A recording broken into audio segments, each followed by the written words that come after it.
Muy buenos días a Hola, todos. ¿qué tal? Buenos días. Bienvenidos a Buenos días. esta nueva edición de la Hora de la Ortega que organiza el Instituto Universitario de Investigación Ortega y Gasset.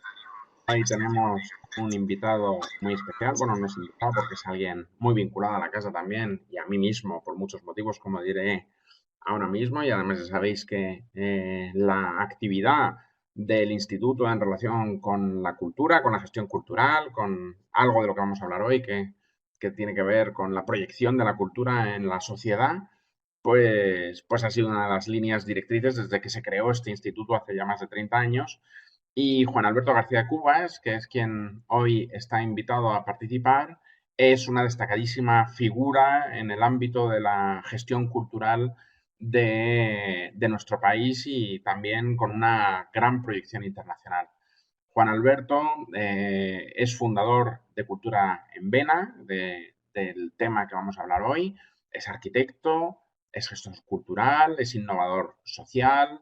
Lleva 20 años dirigiendo el taller donde se diseñan exposiciones que se han llevado a cabo en los principales museos de España, como el Museo del Prado, el Thyssen, en la Biblioteca Nacional, donde tuve el placer en 2014 de trabajar con él como comisario de la exposición de la generación del 14 y me di cuenta inmediatamente de que se trataba de un hombre de una sensibilidad exquisita y de un saber hacer realmente sobresaliente en el ámbito del diseño de exposiciones.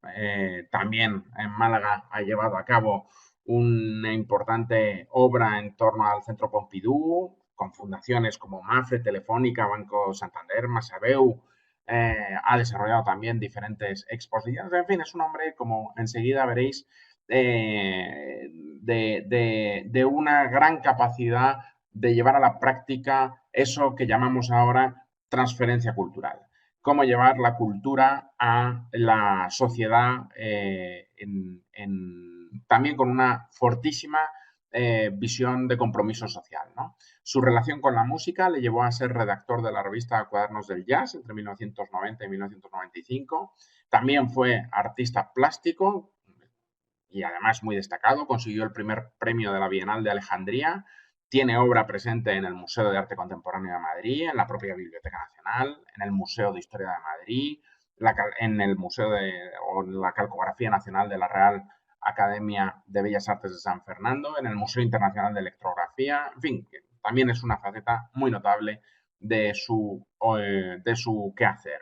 En 2011 creó Lo Otro, por lo que también es muy conocido en el mundo de la gestión cultural. Es una oficina de comisariado musical especializada en buscar nuevas formas de exponer la música, que diseña, produce y realiza conciertos, festivales, ciclos de música para museos, instituciones culturales y entidades corporativas. Recuerdo especialmente uno al que tuve yo ocasión de ir con ocasión del centenario del Quijote y que vinculó música con el Quijote, ¿no? Con la edición del Quijote y cómo los músicos habían entendido, contemporáneos fundamentalmente, por cierto, habían entendido la obra de Cervantes. En 2015 nace el sello discográfico del mismo nombre, Lo Otro, con el objeto de producir proyectos musicales singulares.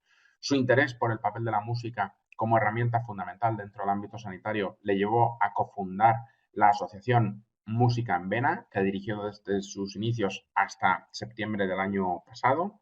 En ese tiempo, Música en Vena, seguramente lo habréis podido ver todos en los medios de comunicación, pues provocó un fuerte impacto social que la ha convertido en líder nacional y en referente internacional en este sector. Pues en estos años se han realizado 2.600 conciertos, han participado más de 7.000 músicos, se han beneficiado más de 51.000 pacientes y se ha empleado a más de 40 músicos en situación de desempleo a colaborar con Música en Vena. Y esa experiencia, como nos contará ahora, le he llevado recientemente a fundar Cultura en Vena, institución de la que me honro en ser patrono y cuya actividad fundamental es, dicho en términos generales, contribuir a la humanización de la asistencia sanitaria a través de los diferentes caminos que ofrece hoy el mundo cultural. Y como creo que ha quedado demostrado en mi presentación de Juan García de Cubas, creo que contamos con alguien de una gran reputación, de un enorme prestigio que nos va a hablar hoy de este nuevo proyecto que nos tiene a todos realmente entusiasmados y también muy especialmente al Instituto Universitario de Investigación Ortega y Gasset que colabora con Juan también en la difusión de cultura en Vena. Juan, yo no voy a decir nada más. Para mí es un gran placer tenerte aquí como amigo y desde luego como admirador de tu trabajo y de todas las iniciativas que pones en marcha. Creo que para el instituto es realmente un verdadero privilegio tenerte esta mañana con nosotros en la hora. Te agradezco, tuya es la palabra para que nos cuentes un poco más de cultura en Vena. Muchísimas gracias, Antonio. Muchísimas gracias a todos por estar ahí escuchando e interesándose por este proyecto. Es un honor estar dentro de este ciclo, ¿no?, de encuentros en una fundación como la Ortega Marañón y como este instituto del que estamos enamorados desde hace muchos años y que compartimos visión y propósito en muchos casos. Bueno, yo quería lanzar al aire unas preguntas que son el propósito de Cultura en Vena, es nuestra causa, ¿no? Y esas preguntas, pues a lo mejor quedan respuestas y si no las comentaremos a lo largo de la presentación. Y es, bueno, ¿mejora nuestra memoria o conseguimos que los trastornos neurológicos que podamos tener se aminoran o se reduzcan por visitar museos o por acudir a teatros o por disfrutar de la música en auditorios? ¿Es realmente necesaria una partita de Bach, por ejemplo, en una unidad de cuidados intensivos o una soleá en neonatología o un estándar de jazz en neurología? Todo esto son interrogantes que están encima de la mesa, que durante muchos años se han establecido evidencias científicas que responden de forma positiva a ello. Mm, Hay una frase que quiero poner como antesala de lo que va a ser la presentación, que es una definición que es casi un axioma para mí, que son que las artes y la música favorecen la salud y el bienestar de las personas y pueden ayudar a ahorrar dinero en los servicios públicos de salud. Con esto quiere decir que aparece un nuevo sector de actividad que junta dos binomios, el de la cultura, el de las artes y el de la salud y el bienestar. Dos binomios que normalmente se conducen por separado, pero que cada vez más es necesario unirlos para fortalecer este nuevo sector, que además, como veremos luego, está apoyado y está prescrito por una autoridad tan en boga ahora como la Organización Mundial de la Salud. La Fundación Cultura en Vena tiene como propósito, en definitiva, mejorar la vida de las personas a través de la cultura e inyectándola allá donde no suele llegar. Uno de estos nichos donde la cultura no suele llegar y puede ayudar bastante es el ámbito de la sanidad, el ámbito de los hospitales. Pero también, y como un spin-off, surgió la posibilidad de esta nueva forma de presentar la cultura, acercarla a otros lugares como son las comunidades de la España vaciada. Es otro de nuestros propósitos. Por eso trabajamos para acercar la cultura a estos sectores e integrar estos dos áreas de actividad, que es el de la cultura y la salud, que es lo más importante. Ha hecho Antonio una generosísima descripción de mi trayectoria, que creo que es importante un poco para entender el porqué y el para qué de lo que hago y desde dónde lo hago. De una forma muy rápida, pues bueno, hay imágenes de exposiciones que hemos hecho en el Museo del Prado, en el Pompidou de Málaga. Esta fue exposición que comisarió Antonio y gracias a la cual pudimos conocernos, la de Generación del 14, la Biblioteca Nacional, donde pudimos hacer también un catálogo. La parte del comisariado musical que siempre nos ha interesado, que es vincular estos dos mundos que significa el arte plástico y la música, ¿no? que habitualmente no van de la mano y son bellas artes que deben de circular conjuntamente. Y Música en Vena, que es una organización que cofundé hace 8 años y que nos ha permitido, a través de un impacto enorme, entender por qué las artes, por qué la música debe estar en el ámbito sanitario y por qué afecta a la salud de las personas. Durante mi trayectoria pusimos en marcha infinidad de proyectos y conseguimos unas cifras que siempre son indicadores de impacto interesantes de conocer. Conseguimos hacer 3.600 microconciertos, que se dice pronto, beneficiar a casi 60.000 pacientes, trabajar con casi 7.000 músicos, tener presencia en más de 20 hospitales entre los de la Comunidad de Madrid y los de Cataluña, iniciar estudios clínicos que buscan evidencias sobre los beneficios de la salud, perdón, los beneficios de la música en la salud de las personas, en sus procesos de mejora de sus enfermedades, y hemos conseguido emplear a 46 músicos, aparte de iniciar cursos de formación. En la fundación, después de toda esta trayectoria, generamos dos líneas de actividad. Una que tiene que ver con la música y con el ámbito de la investigación, que es precisamente la continuación del proyecto de los músicos internos residentes, que persigue un triple impacto, que lo hemos conseguido y queremos implementarlo y queremos escalarlo, que es la investigación clínica, es decir, la búsqueda de evidencias científicas sobre que esto es bueno, tiene interés llevar música, cultura en general a los hospitales, seguir humanizando la sanidad y la estancia hospitalaria en beneficio de pacientes, de familiares, de personal sanitario y generar empleo.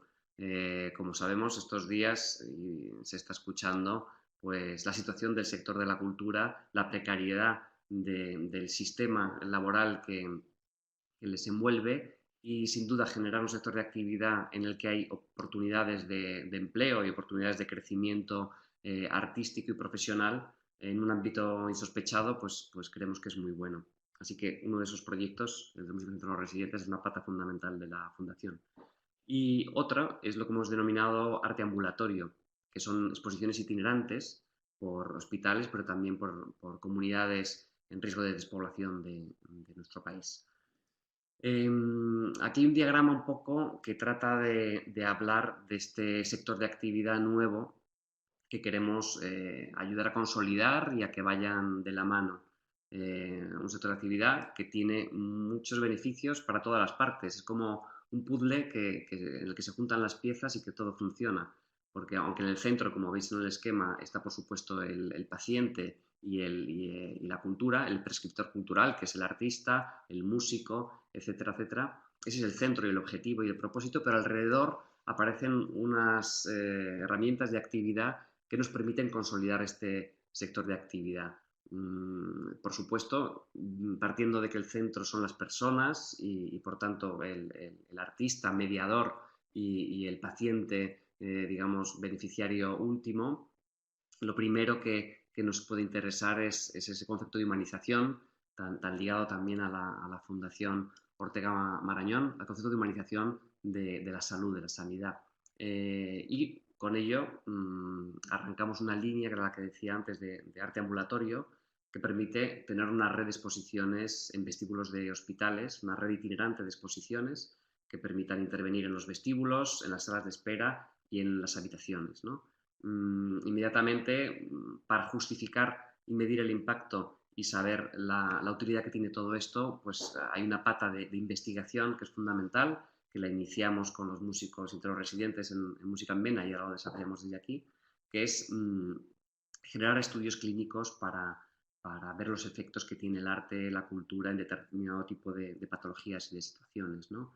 La formación es importantísima, aunque existen maravillosos máster y formaciones en el ámbito de la arteterapia y de la musicoterapia, pero nosotros aquí lo que hacemos es exponer el hecho artístico sin interferencias a un paciente. Es decir, que no hay unas herramientas típicas de la arteterapia o de la musicoterapia que son interesantísimas y de hecho nosotros contamos con musicoterapeutas y arteterapeutas en el consejo asesor de la fundación, pero aquí hay una pata de formación importantísima para desarrollar en este ámbito que fortalece este sector de actividad.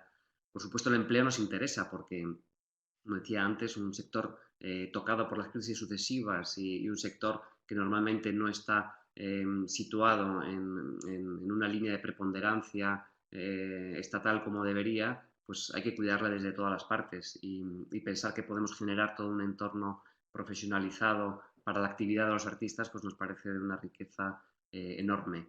El tema del voluntariado, por supuesto, para una organización del tercer sector es importantísimo, nos permite conectar con la ciudadanía, nos permite conectar con los creadores, con las escuelas donde se imparten formación de bellas artes, de historia del arte, etcétera, etcétera, y armar una vía, digamos, de fidelización y de divulgación de estos saberes, ¿no?, a otros sectores de la población. Y a la vez hacer sensibilización, que venimos haciéndola con presencia en congresos, en redes de expertos, en situaciones como la de hoy, como este estupendo webinar. Y digamos que este es un poco el mapa de la actividad de la Fundación y de ese intento de generar el nuevo sector de actividad, ¿no? Hay una cuestión interesante que, aunque nosotros llevamos años conmovidos y movidos por esta sensación al principio, comprobación empírica después y científica a posterior, pero ha habido una sorpresa muy positiva, y es que en noviembre pasado la Organización Mundial de la Salud para la región europea lanzó un estudio, que lo tenéis ahí en la pantalla y podéis ver en el enlace, un estudio en el que recoge casi 3.000 estudios clínicos que muestran evidencias sobre los beneficios de la cultura en el ámbito de la salud y el bienestar de las personas. Pero no solo beneficios en el ámbito de la prevención y de la promoción de la salud, que por supuesto los hay, sino en la gestión y el tratamiento de la misma, que es lo que venimos haciendo con el proyecto de los músicos no residentes y con el arte ambulatorio, es decir, intentar introducirnos en los protocolos médicos, ¿no? Y ahí, digamos, que la OMS da un espaldarazo a este tipo de iniciativas porque recomienda a los gobiernos de la región europea que prescriban prácticas artísticas en sus protocolos sanitarios y sus políticas sanitarias, ¿no? Esto es verdaderamente importante porque cambia el paradigma no solo de ciertos ámbitos de humanización de la sanidad, sino del propio ser y propósito de la industria cultural en el más amplio de los sentidos.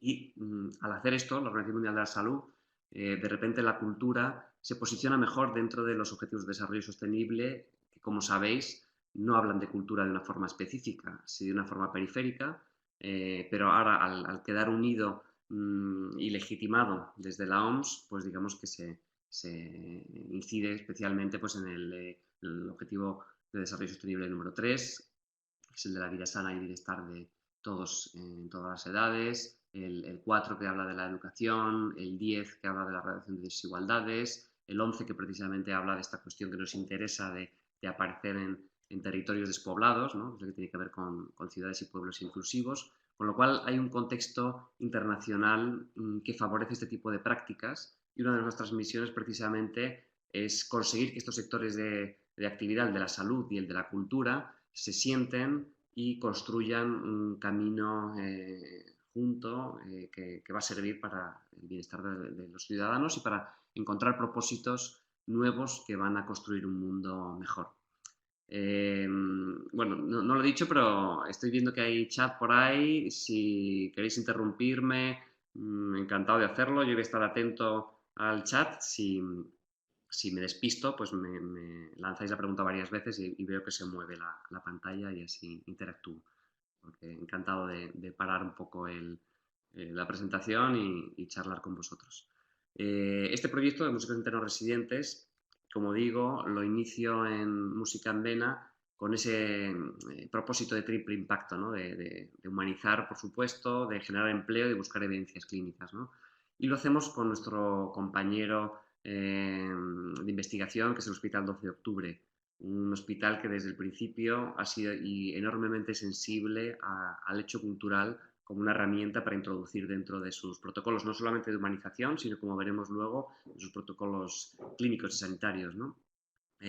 Cuando le propusimos hace ya 4 años al Hospital 12 de Octubre sumarse a este proyecto, pues elegimos entre todos a jefes de servicio, investigadores principales que estaban interesados en la música como una herramienta de transformación y de mejora de la salud de sus pacientes, y desarrollaron estudios clínicos específicos por cada una de las especialidades médicas que se presentaron para que el Comité Ético de Investigación Clínica del propio 12 de octubre, los aprobara y los convirtiera, digamos, en un proyecto científico homologado para que sus conclusiones puedan formar parte del gran compendio de estudios clínicos que hay, ¿no?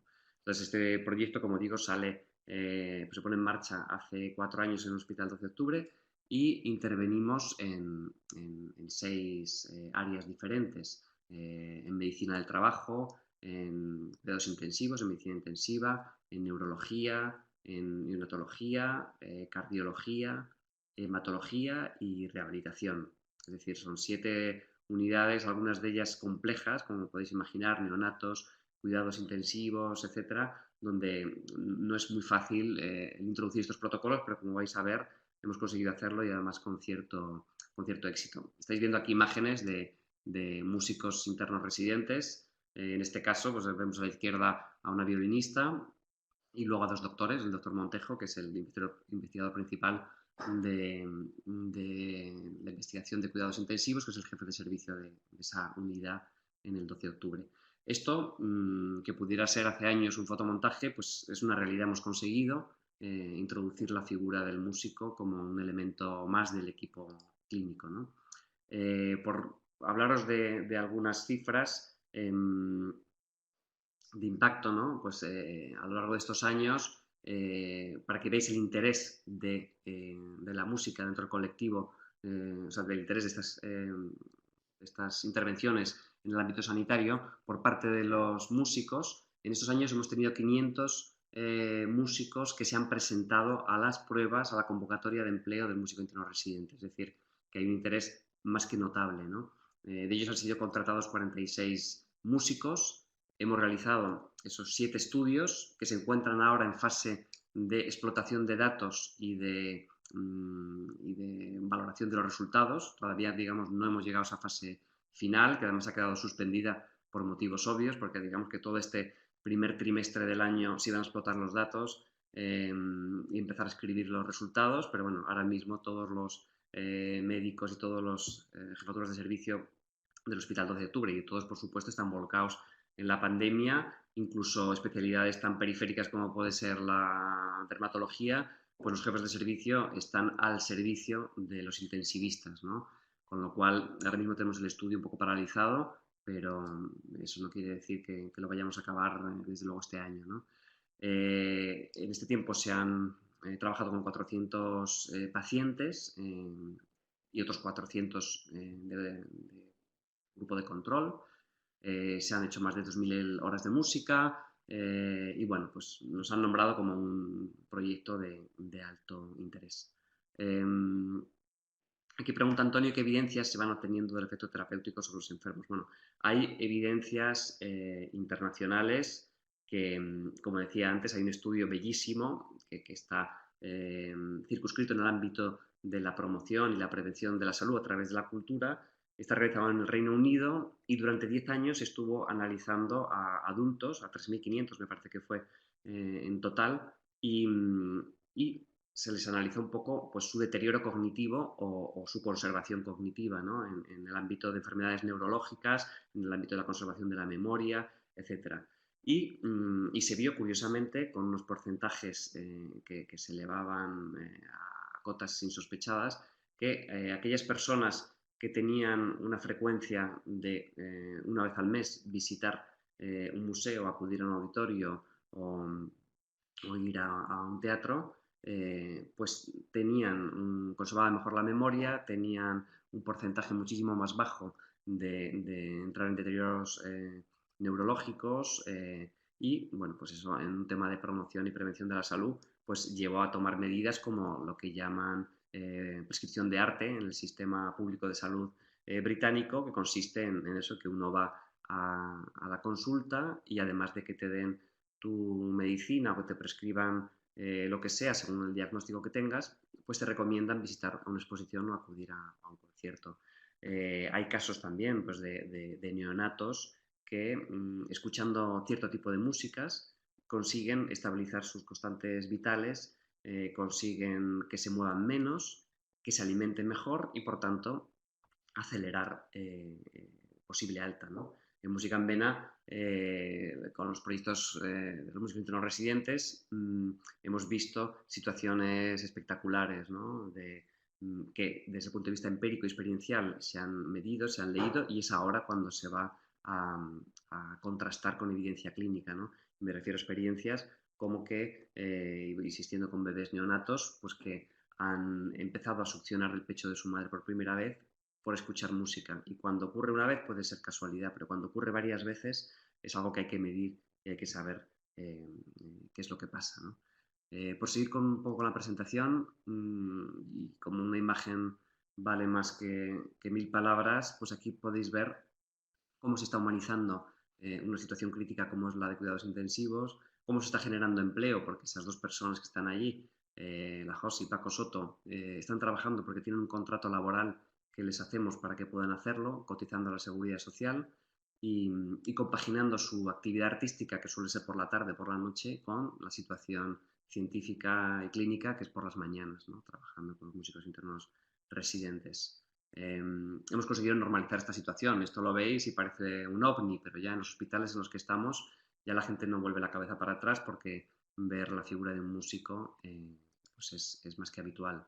Esto es una imagen que llama mucho la atención porque es en el departamento en el área de cuidados intensivos, la zona politraumática, hay un piano acústico en mitad de la sala, ayudando no solamente a la recuperación de los pacientes, sino, digamos que mejorando la percepción de calidad sanitaria de familiares y mejorando, por supuesto, el ambiente de trabajo. Tenemos encuestas validadas que hablan de 87% hacia arriba de preferencias de música en directo frente a no tenerla en el colectivo de los familiares, de los pacientes, por supuesto, y del personal sanitario. Y bueno, pues esto es un hecho que es uno de los que nos mueven y que nos conmueven para seguir empujando por este proyecto, ¿no? Las imágenes, como decía, mueven bastante. Aquí hay un momento que me está diciendo Antonio, una pregunta. Un momento de preocupación por la humanización de las ciencias sanitarias, esta iniciativa se muestra oficialmente tal. ¿Qué previsiones tiene Cultura en Vena sobre la expansión de Cultura en Vena a los hospitales? Bueno, pretendemos que este proyecto sea un virus positivo, un virus bueno que se pueda extender. Tenemos demanda de muchísimos hospitales, porque sí es verdad que en los últimos años y gracias a la publicación de evidencias científicas hay una sensibilización sobre el valor de las prácticas artísticas en el ámbito hospitalario. Países como Canadá, Reino Unido, sobre todo, y Alemania, llevan haciendo estas prácticas y verificando que esto es necesario y que tiene muchos beneficios para la salud. Y nuestra intención es que se expanda y que se pueda escalar de la mejor forma posible, ¿no? El proyecto de los músicos internos residentes ya tiene un protocolo que permite y va a permitir instalarse en otras unidades, y el proyecto de arte ambulatorio, que es el que voy a contar ahora, pues vais a comprobar que es fácilmente exportable, itinerable y conseguir el impacto que pretendemos. Además, un impacto que, insisto, no solamente beneficia al sistema sanitario, sino que beneficia a los creadores y a una gran parte de la cultura. Aquí estoy leyendo otra pregunta.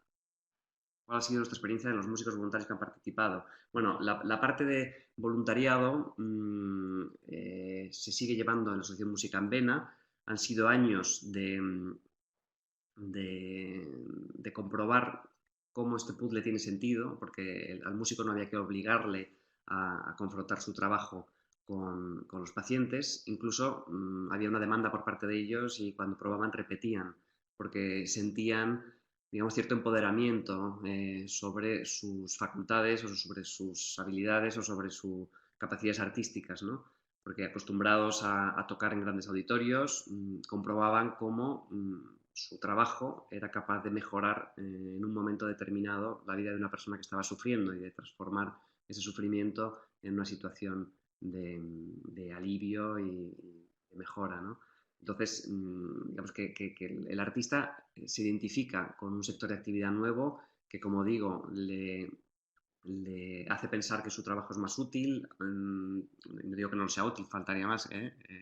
Digamos que la cultura está ahora mismo en un ámbito de de diletancia, de disfrute, y de repente cuando esa actividad cultural la cambias de sector y descubres que hay unos efectos secundarios singulares, pues como que cobra otro sentido, ¿no? Entonces, de esa forma, digamos que la experiencia del voluntariado artístico ha sido maravilloso y sigue siendo, ¿no? Desde con artistas como Leonucci, como Rosalén, con Los Secretos, Jorge Pardo, etcétera, etcétera, hasta con niños, ¿no? Que trabajan en conservatorios. Por seguir un poquito con la presentación, este proyecto, esta segunda pata, digamos, de Cultura en Vena, que es arte ambulatorio, lo que va a permitir es un cambio de paradigma. Esta frase la leo porque también para mí es como un axioma, y es que los museos y los que producen cultura deben de tener en cuenta la función terapéutica de sus actividades. Además de su papel como conservadores y divulgadores de sus fondos, deben relacionar su patrimonio con la salud de los ciudadanos.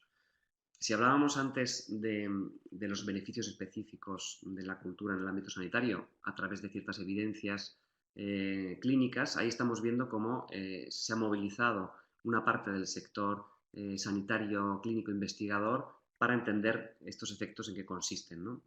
Yo creo que ahora es el momento también, bueno, hay muchos museos que llevan haciéndolo, por supuesto, pero de que parte de la misión de las grandes instituciones culturales, además de conservar su trabajo, difundirlo, etcétera, sea precisamente sentir esa responsabilidad hacia la salud de los ciudadanos, porque si vamos a ser menos dementes o vamos a tener menos problemas neurológicos por asistir a un museo o un auditorio, pues eso el museo o el auditorio tiene que saberlo manejar, ¿no?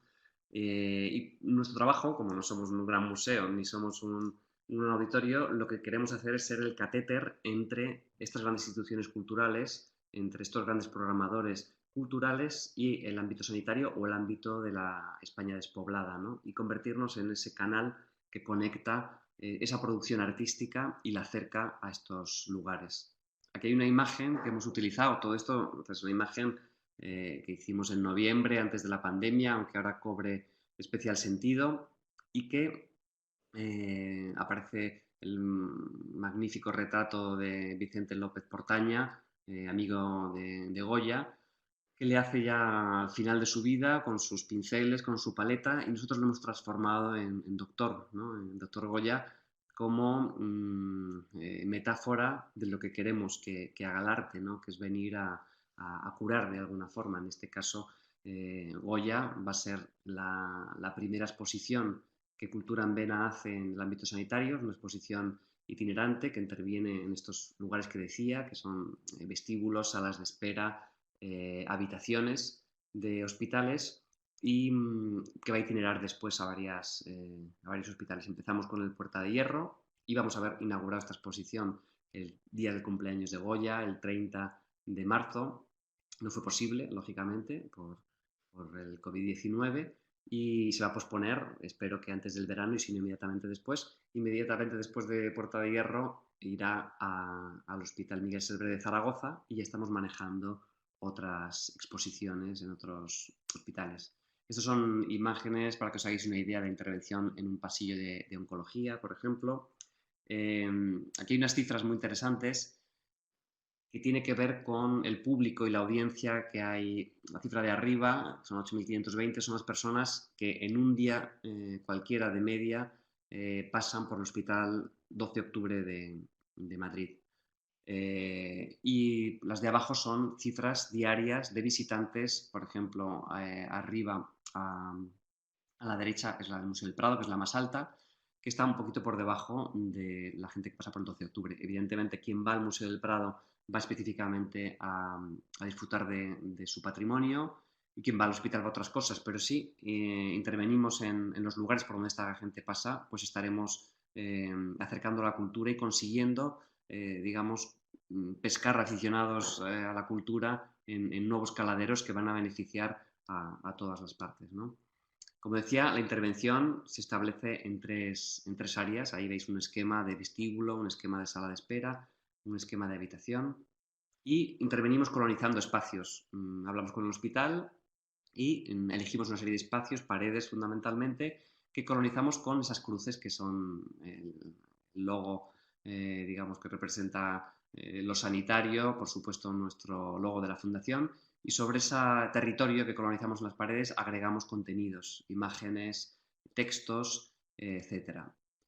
Por ejemplo, una sala de espera, ahí está el espacio Cultura en Mena y en esta ocasión tenemos Goya. Cuando Goya desaparezca, incluiremos otra exposición con otra temática.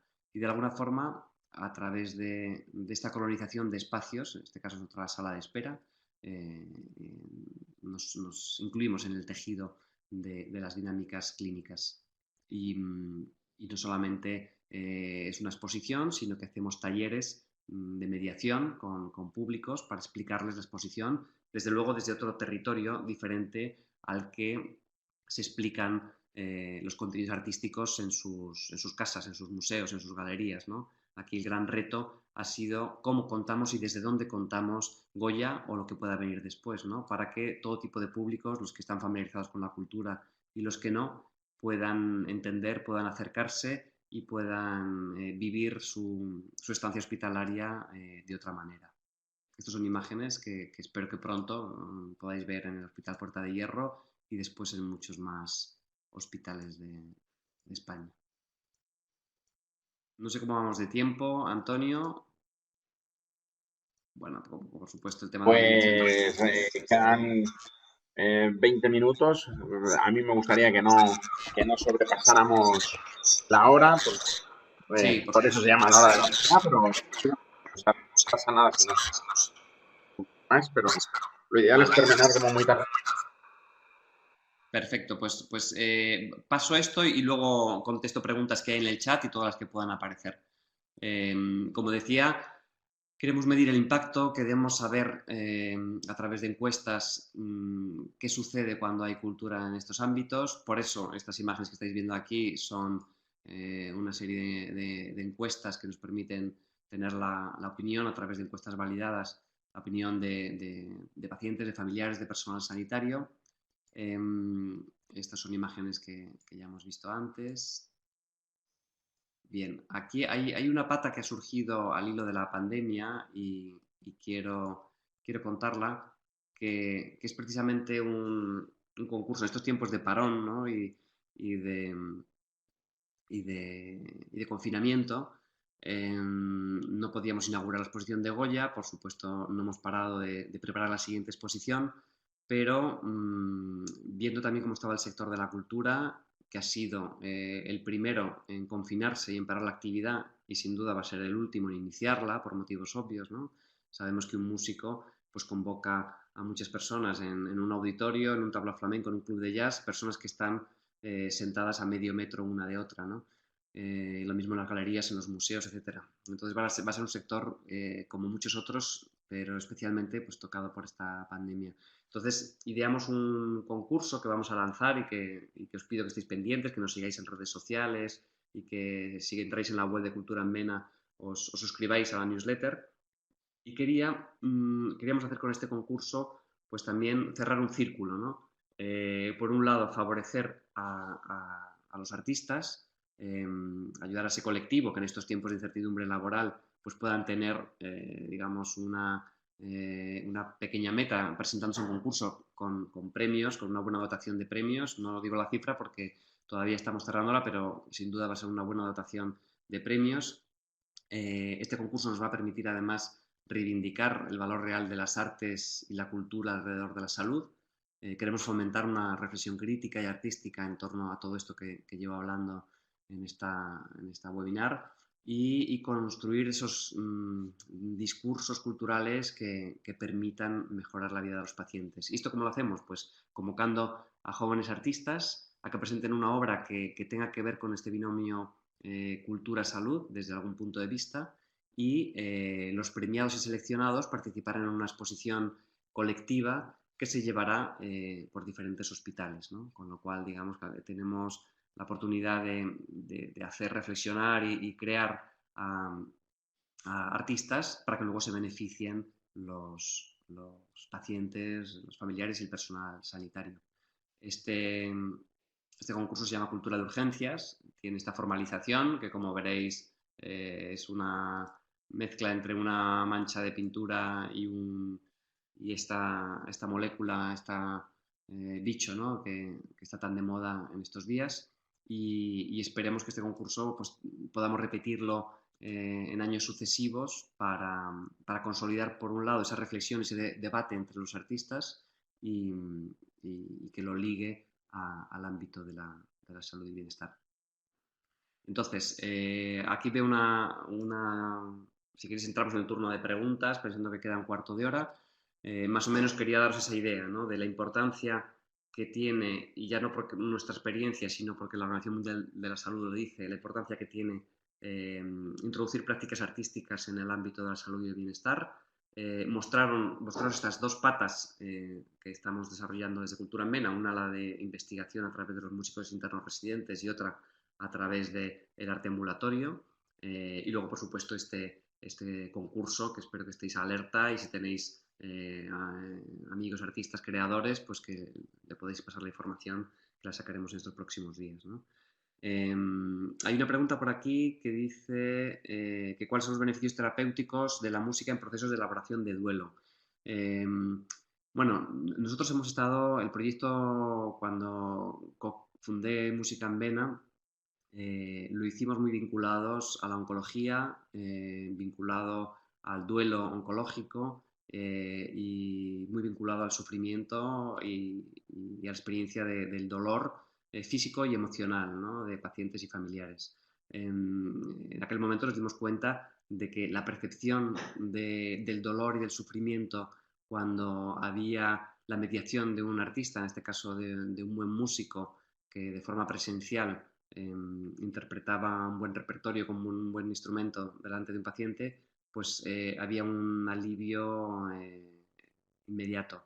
Nosotros no hemos hecho estudios clínicos, nos encantará hacerlo para poder medir verdaderamente ese impacto que lo tiene, porque hemos trabajado con oncólogos y con pacientes que nos pedían música precisamente para esta cuestión de un alivio emocional, ¿no? Si es verdad que estoy hablando de momentos paliativos y momentos terminales, ¿no? Donde no hay nada que hacer, salvo que, digamos, que esta etapa o este cambio, digamos, de estado que supone la muerte, pues significa una transición lo menos traumática posible, lo más humanizada posible y lo más conectada con la vida y la belleza, ¿no? Que eso es lo que nos permite la cultura.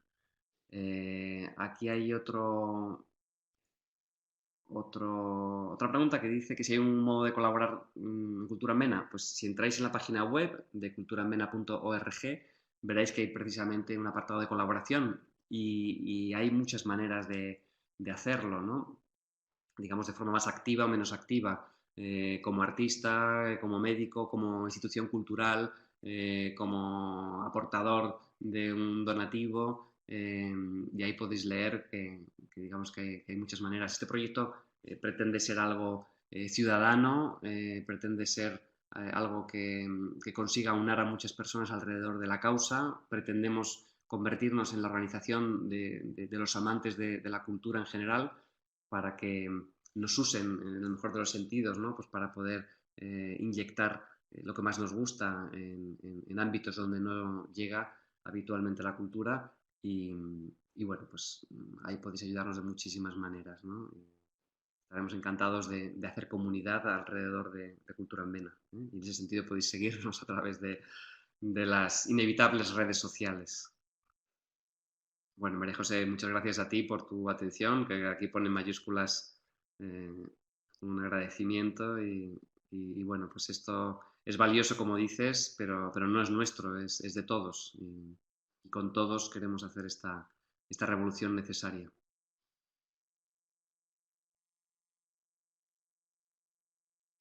No sé si tenéis Pues a ver si preguntas llegan o... las últimas preguntas antes de dar por concluida esta hora de la Ortega tan especial. Una última pregunta. Sí, mira, aquí hay una persona que vive en Holanda. Holanda es ejemplar en muchos aspectos y desde luego en la normalización, digamos, de aspectos culturales en el ámbito sanitario, ¿no? me dice, ¿cómo se financian? ¿No? Ese es el gran tema. ¿Cómo se financian estas exposiciones y los contratos de los museos? Ese es el gran tema, ¿no? Nosotros, en la experiencia, digamos, anterior con Música Mena, conseguí apoyo para la investigación, porque claro, contratar a 46 músicos y todo lo que lleva eso, pues hace falta una economía que lo sostenga, ¿no? Lo conseguimos a través de financiación privada, de fundaciones de carácter diverso, ¿no? De compañía, de fundaciones del mundo del seguro, del mundo de la banca, del mundo de la alimentación, fundaciones que tienen un propósito de hacer un mundo mejor y que vieron en este proyecto un alto impacto como para apoyarlo. Hay un modelo que yo persigo y que me gustaría establecer en la fundación, un sistema de copago, ¿no? Tú hablas, por ejemplo, pues para las exposiciones, ¿no? ¿Cuáles son los grandes beneficiarios de una exposición en un hospital? Por supuesto, la entidad prestadora que provee de contenidos artísticos. La primera, la de Goya, pues es el Museo del Prado. Es beneficiario pues porque, digamos, que difunde su colección y se acerca a públicos a los que normalmente no tiene acceso. Y por otro lado, el beneficiario es el propio hospital. Digamos que ahí aparece un binomio que es del ámbito de sanidad el usuario hospital y del ámbito de la cultura el proveedor museo, ¿no? El ideal sería que se pagara entre los dos. Hacia eso vamos, ¿no? Pero para ello volvemos a la ayuda, el compromiso de fundaciones y de entidades privadas como la que te comento. Por supuesto que hay ayudas públicas, hay convocatorias muy interesantes a las que cualquier organización del tercer sector debe acudir y debe tener en cuenta, pero digamos que el modelo ideal sería el que esto funcionara como una empresa social autosostenible en base a una prestación de servicios. Pero claro, para que el servicio sea demandado, en este caso de las exposiciones de alta calidad itinerantes, pues hay que hacerlas, hay que difundirlas y medir el impacto para luego poder solicitar esas ayudas o esa compra de servicios. Pero mientras eso llega, que no descarto que sea más pronto que tarde, pues es con filantropía privada y ayudas públicas que salen a través de convocatorias. Desde luego es el gran reto, ¿no? Y uno de nuestros retos, por supuesto, es sensibilizar a las instituciones para que introduzcan en sus presupuestos partidas destinadas a esto, ¿no? A difusión de sus actividades culturales en ámbitos de la salud y en ámbitos de comunidades en riesgo de población. Que precisamente otra de las exposiciones que íbamos a inaugurar, que era la de Goya, en Fuendetodos, una pequeña localidad de Zaragoza donde nació Goya, pues también quedó suspendida por el COVID, pero nuestra idea es que ese esfuerzo que hacemos por estructurar ciertos contenidos excelentes de una forma que pueda llegar con calidad a cualquier tipo de persona, independiente de su nivel cultural, pues ese esfuerzo ya que se hace para el hospital, pues llevarlo a más sitios y nos interesa especialmente este sector de las En este comunidades. sentido, Juan, María Luisa plantea si hay algún tipo de previsión de que quizá pueda irse a residencia de ancianos y cómo están implicados los médicos en el sentido no solo de su participación activa, sino de posibles recomendaciones. Sí, sí, bueno, en cuanto a llevar a residencias de ancianos, María Luisa es otro sector de absoluto interés, ¿no? Si no estamos ahora es por falta de estructura, somos una organización pequeña, una organización ciudadana, pero el objetivo sería tener participación en hospitales, en comunidades de España vaciada, en residencias de ancianos, por supuesto, en cárceles y en lugares donde la cultura no llega y donde se sabe que tiene un efecto secundario especialmente bueno para el sistema. Entonces eso llegará a ser la cuestión de tiempo. Y en cuanto a los médicos, bueno, pues así como al principio, en el año 2012, algunos cuestionaban, ¿no?, estas prácticas artísticas, en cuanto vieron lo que ocurría en sus unidades, en cuanto se quedaban mirando y levantaban la ceja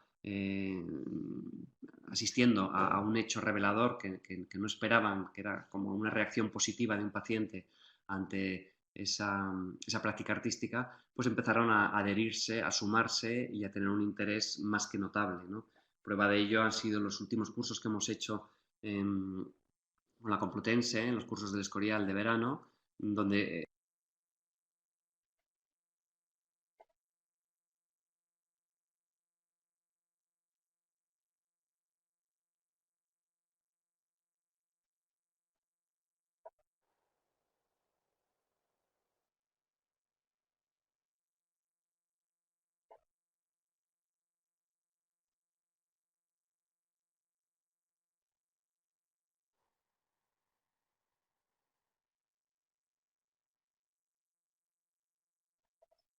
han participado fundamentalmente, bueno, fundamentalmente no, porque ha habido otros colectivos, pero una gran cantidad de médicos que se convierten en nuestros mejores prescriptores. Los 7 jefes de servicio de los estudios clínicos que hemos hecho en el Hospital 12 de Octubre, los 7 dicen de forma unánime, antes de tener los resultados, que es curioso e interesante, antes de tener los resultados de sus estudios clínicos, demandan la presencia del músico interno residente en su unidad. Es decir, ellos ya han visto desde el punto de vista Nos experiencial, quedamos, Juan, con esa empírico, expresión tuya tan que eso está gráfica bien, que eso de cómo funciona, que eso levantan es la bueno ceja y que quieren tener esos esa médicos presencia del músico ante interno la residente. extraordinaria Con labor lo cual, que bueno, durante pues años el lleváis médico es un gran haciendo y prescriptor. Una de que nuestras todos los que funciones, colaboramos precisamente, y nos es difundir esta opinión honramos de los en médicos estar cerca, entre, tanto entre todo el primero de Música en Vena colectivo, como ahora a de través de Cultura los en colegios Vena, profesionales, a través de las facultades pues de admiramos medicina, tanto, etcétera, ¿no? De verdad etcétera, que pues para que es un esto auténtico se placer. conozca, se sepa y Creo que haya una que es sensibilidad de hacia estas este sector cuestiones que nos que nos interesa a reconcilian todos.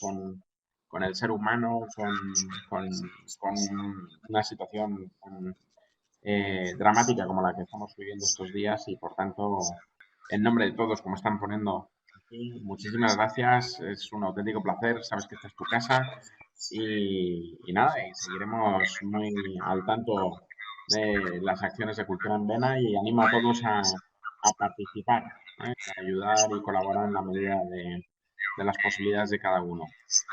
Muchísimas gracias. En la página web veo que están preguntando por correos y en la página web de Cultura en Vena está el correo y ahí podéis encontrar la, el contacto. Muchísimas gracias a todos, a ti especialmente Juan, muy buenos días y mañana retomamos la hora de las Muchas ciegas. gracias.